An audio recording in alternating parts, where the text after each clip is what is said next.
Okay, hello you guys, welcome back to the channel. Today I'm gonna be reacting for the first time to my Goodreads wrap up, and then I'm kind of just gonna talk about certain things that I've noticed, add some commentary, and then we're gonna clean up my TBR, which I usually keep pretty clean, but yeah, we're gonna do that. And if I'm able to set a new reading goal, I think I will, but we'll get to that in time. Also, I'm gonna be reacting to this on my computer and then filming the edits and stuff and that I'm doing on my phone to overlay it, because I'm not a streamer. I don't know how to get what I'm doing on my computer. I don't know how to get y'all to see that yet. So gotta be creative. But I'm excited to look at this. I think it's gonna be interesting. Okay, let's go ahead and get into it. Okay, it says, your year in books 2023. Check out your year in reading. Clicking. My God.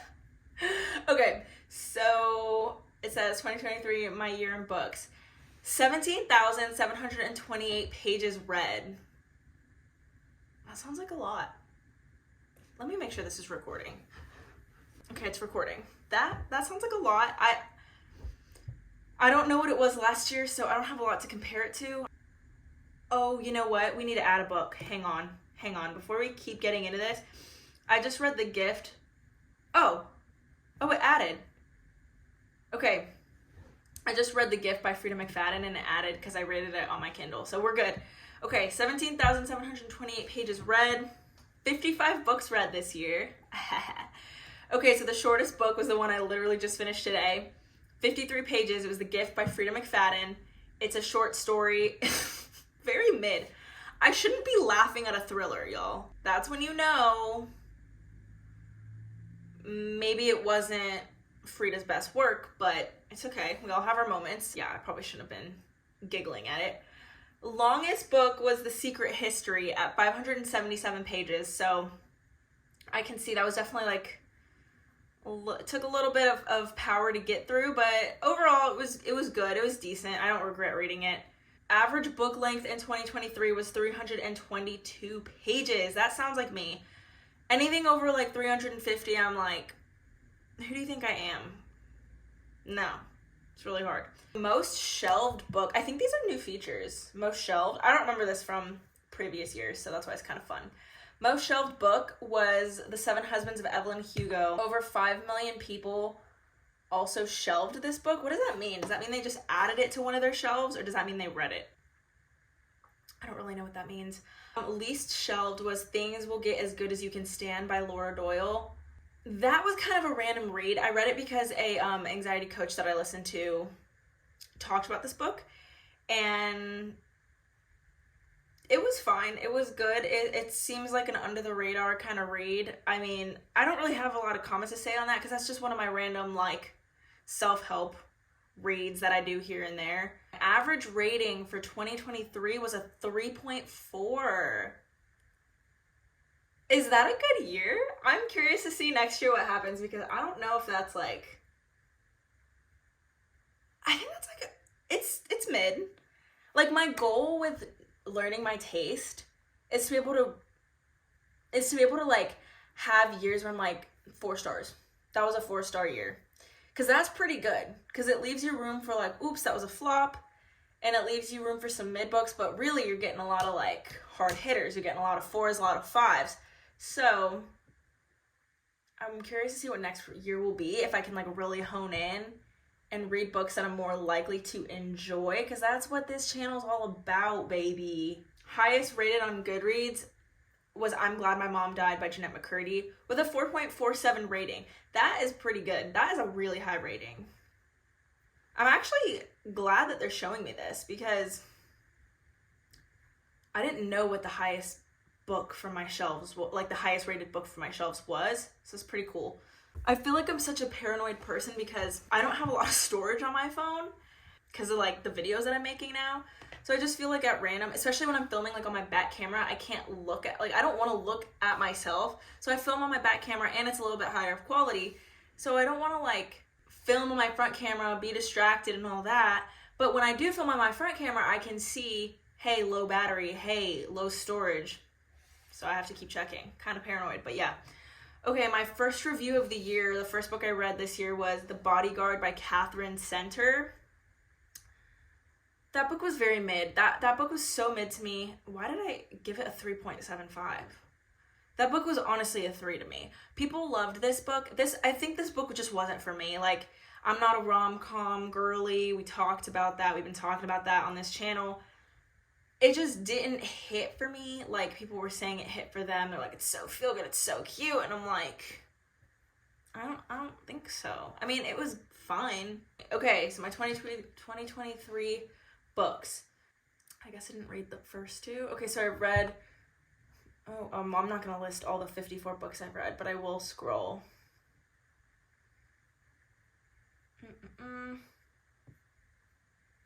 Okay, so it's showing my, like, high rated books bigger. The Banned Bookshop, which that was more like a 4, maybe a 3.75. Since I started rating and talking about books more, some of these ratings from early on changed a little bit because how familiar you are with what you like skews your rating. So at this point I wasn't that familiar. So Banned Bookshop I feel like probably would go back to like a 4, 3.75. One Italian Summer, that was probably like a 3.5. Oh, it's not showing me all my highly rated books. Okay, well, that's fine. Yeah, because some of these I know I gave, I think, a little bit of a higher rating, and they're not coming up. Or maybe that's not true, because The Housemaid's on here, and The Housemaid I did give a 5 stars, and I still stand by that. The Housemaid was really, really good. Highly recommend. That was the first book where I was like, yes, like, finished it in one sitting. Somebody is jamming out. I think it's the FedEx guy. Speaking of which, FedEx lost my package the other day, so we're gonna have to deal with that on Monday. Oh, Taylor Jenkins Reid, One True Loves, 5 stars.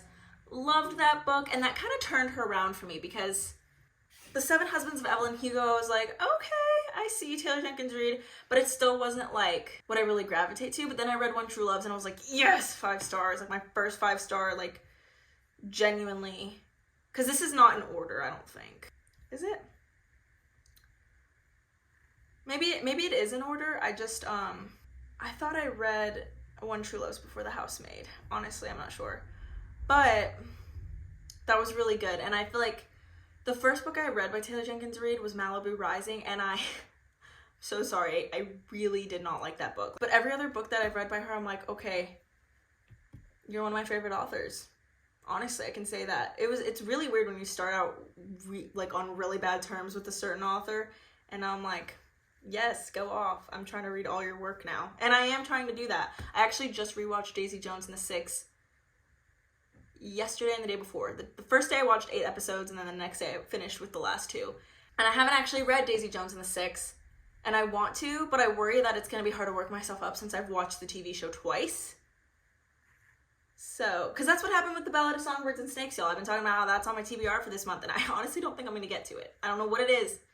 I'm not able to. I'm not reaching for it. I tried to read the first page, and I was like, it's not computing, you know? So, okay. I gave this 7 Year Slip of 5 stars. Like, rightfully so. So good. Beartown has a 5 stars, but I think I gave it like a 4.75 because it didn't have that like 5-star feeling, but it's still so good. 4.75, that's a great rating. I mean, who are we kidding? And The Gift is down there with the 2 stars. I don't know why. That's interesting. It's interesting. My last review of the year. Oh, because I wrote on this. Okay, Happy Place by Emily Henry. I gave a 5 stars. That was like my favorite book ever, y'all. Well, not ever, but it's so good. It's so good, you guys. I wrote, okay, I don't think I'm ever gonna get over this. So many tears shed. Wow. Yeah, I literally was crying the whole time I read that book. Like, literally crying the whole time I was reading that book. Yeah, the dialogue, the like messages. Oh my gosh, I was just crying the whole time, y'all. What is it that Destiny Sidwell says? She's like, words on a paper, babe. Words on a paper. I love how she's so cute.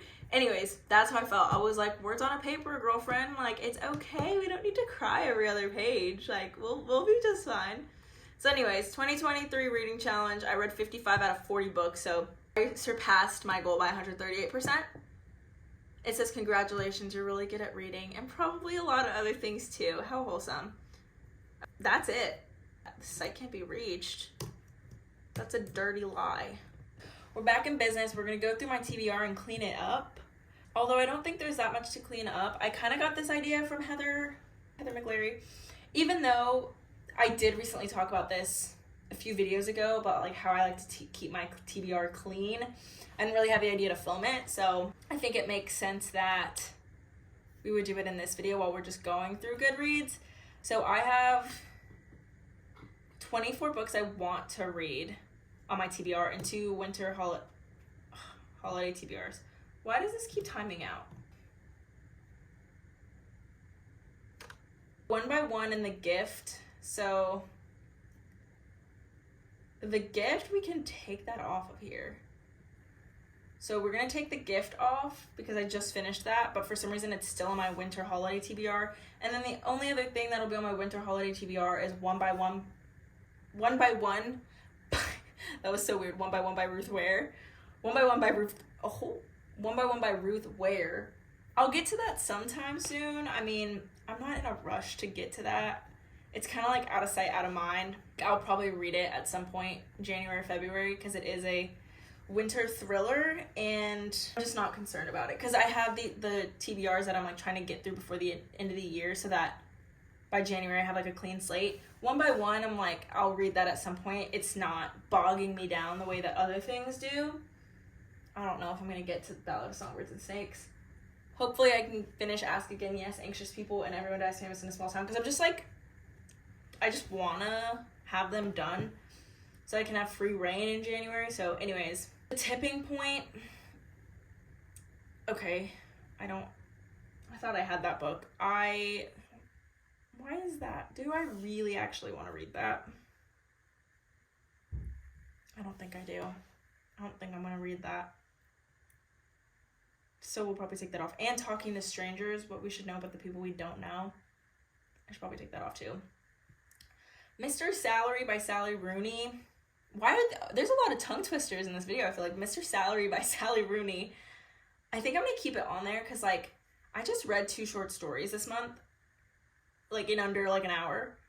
And I feel like it's kind of nice to have a couple of short stories. So I'm going to keep that because I don't mind a Sally Rooney. Some of it's been hits, some of it's been misses for me. So, well, what am I saying? I've only read 2 of her books. Didn't love Normal People, but I did really like Beautiful World, Where Are You? So I'm going to leave Mr. Salary just to give it another shot. Writers and Lovers. What do I remember about this book? Okay, so this girl's like just gone through some hard things. She's like still determined to live a creative life. She falls for 2 very different men at the same time, and her world fractures even more. Casey's fight to fulfill her creative ambitions and balance of conflicting demands of art and life is challenging her to push her to the brink.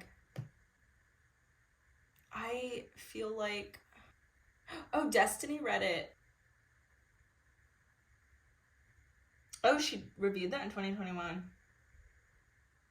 She said she likes the character arc. She gave it a 4 out of 5. I don't know if I want to read this. I might take this off. I'm probably going to take this off. The Flat Share.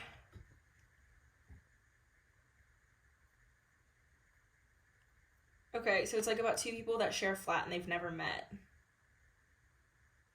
Okay, I don't know that I feel... Okay, Destiny reviewed it again. First half, no. Second half, 100% yes. I don't know if I'm like...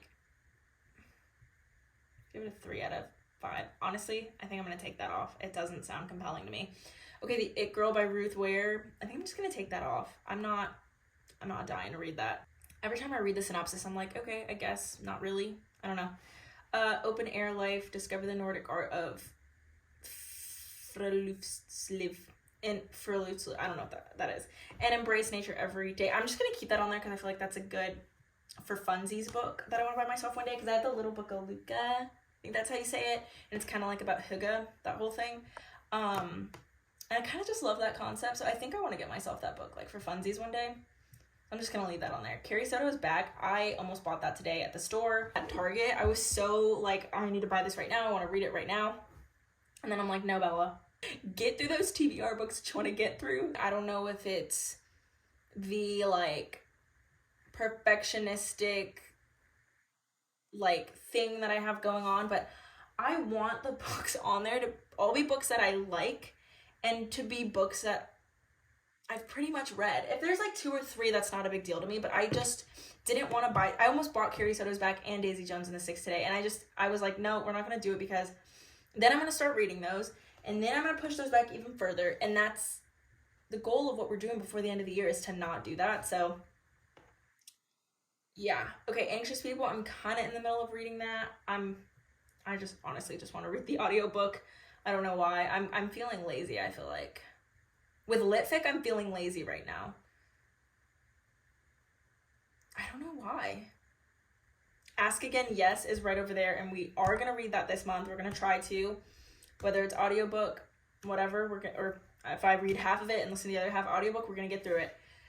Everyone Dies Famous in a Small Town, I also have right there, and that's part of my December TBR. That's a really short read too, so I'm gonna wait again for my Spotify audiobook hours. I don't think I'm gonna be able to listen to all these with only 15 hours. This book is 5. I know Ask Again, Yes is 12, and Anxious People is 10. So we're not gonna be able to get through all that. But we'll read some of it on Spotify audiobook, and I think that'll help me, because I'm just not feeling like going in reading it raw, you know? Like, no. I don't know what it is about this month. Like, I want to read them now, because I feel like if I don't do it now, I'm not going to do it later, and I wanted to read them at one point, so we're just going to do it now, so that I'll thank myself. Future me is going to thank myself when I'm, like, mood reading like crazy, you know? Okay, so Claire and the Sun, we'll leave it, because I would read the audiobook of that. Okay, A Man Called Ove, I started and never finished. It is on my bookshelf. It is by Frederick Backman. I feel like with Frederick Backman's books, I almost just want to audiobook them all. I don't know why. So maybe I'll read that. I think I'll read it in the future, but I'm gonna listen to it. So we'll leave it there. Finley Donovan is Killing It. I've been wanting to read that for a while. I have it on hold on Libby, so we're gonna keep that. The Last Word by Taylor Adams. I'm gonna leave this on my TBR because I've tried to read it like twice now, and I was not in a good headspace because there were some parts that were genuinely creeping me out, just based off of like personal things that I have gotten creeped out by. Because it was talking about shadows and all that, and I'm just like, I don't need all that. I get easily creeped out at night by like thinking I heard something or saw something, and I feel like that specific thing that they were talking about, I'm like, no. We can talk about murders, we can talk about break-ins, we can talk about a lot. But when you start talking about shadows, But I'm gonna keep it, because maybe one day I won't be creeped out by that. Like, I know it's probably not shadows. Like, I know it's probably nothing. Oh my god. The book's not paranormal, but just the talk of it was freaking me out. Like, there's probably a real person in that house,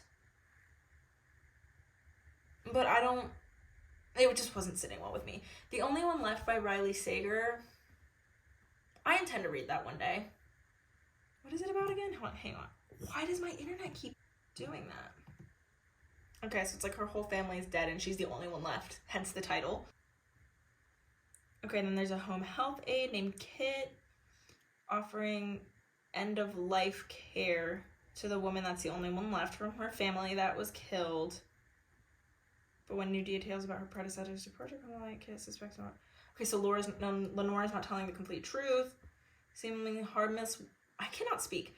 The seemingly harmless woman in her care could be far more dangerous than she thought. Sarah and Haley gave it a 4. Destiny gave it a 3. Why is it giving like, it's giving like Shutter Island, I feel like. Some people are saying it's his best thriller to date. We'll leave it. Leave the World Behind has a very low rating. What is this about again? I just really liked the cover, and there was something sort of interesting about it.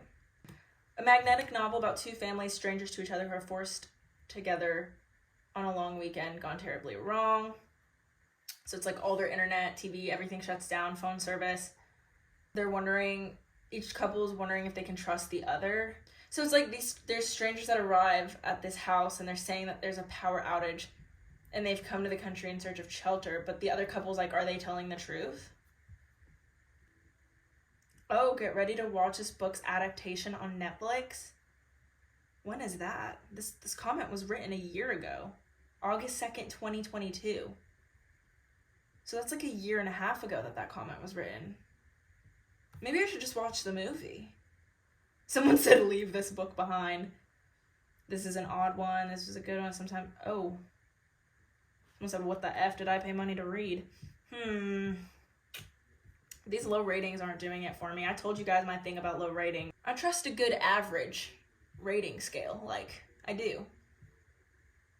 There's not a lot of positive comments on this. I might take this off.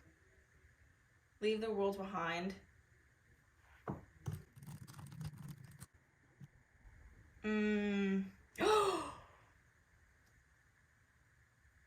That's literally the movie that my friend was telling me about. And I almost started it, but then I was like, no, let me not. Okay, we're not reading this. We're gonna watch it. Bro, that literally just came out. That is crazy. November 22nd. That is crazy. That just came out. What? What a coinkydink. Like, I'd never heard of that book. I shelved it like 2 weeks ago. And then my friend was telling me, you should watch Leave the World Behind. And I never put that together. And then it all came full circle. That's freaking cool. The last 2 books are Us Against You and The Winners by Beartown. So I know I'm going to read those. That's the rest of the series, of the Beartown series that I've been talking about. When will I get to it? I'm not really sure.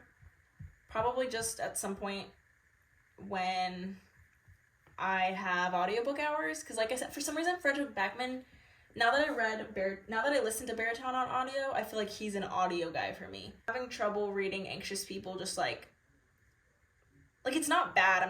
It's not bad. I'm just like, ooh, I'd rather listen to this on audio. I don't know how to explain that. I feel like because I did it with his first book, I want to do that with his next books. That's it. That's really it. I think we're going to be down to like, well, I need to edit this. And I need to actually make the edits on my phone and screen record. So we'll go over that in a second. We'll be down to like, probably like 19 books. That's not bad. That's really not bad. That's very manageable. Okay, cool. Well, I'm going to go watch Leave the World Behind tonight. And if any of you guys have watched it, let me know. Or read it, let me know. Let me know what's better. Book, movie.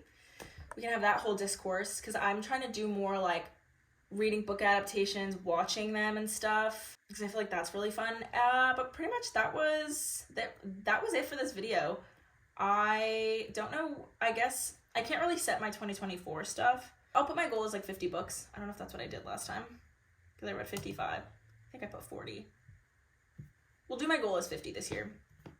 And we'll see what happens. No biggie. I'm not stressing. But yeah, it was a good reading year. This was the year that I really got back into reading. And I really figured out my tastes. And I'm pretty much there. Like, I feel like I've arrived at understanding what I like more in different genres. And things that I don't like, and it's made reading such a more pleasurable experience. So if you need tips on how to do that, just check out the rest of my channel, because I feel like I talk about that a lot. I feel like that's like my little, it's a thing, that's my MO, that's what I write home about. I'm like, don't read books you don't like. So anyways, I hope you enjoyed this. It was just kind of like a fun, simple sit down video, but if you have any interesting stats, let me know. I wish I had Storygraph. I do, I just don't update it. It's not my favorite interface. I like Goodreads interface more, surprisingly. And I don't feel like transferring my stuff, but Storygraph does have cool stats, but I'm just not gonna do that. Anyways, hope you enjoyed this video. Hope it was fun for you. Let me know how you guys' year in reading went. If you have any cool insights, please leave them down below. I'm excited for next year. Thanks for watching. Bye.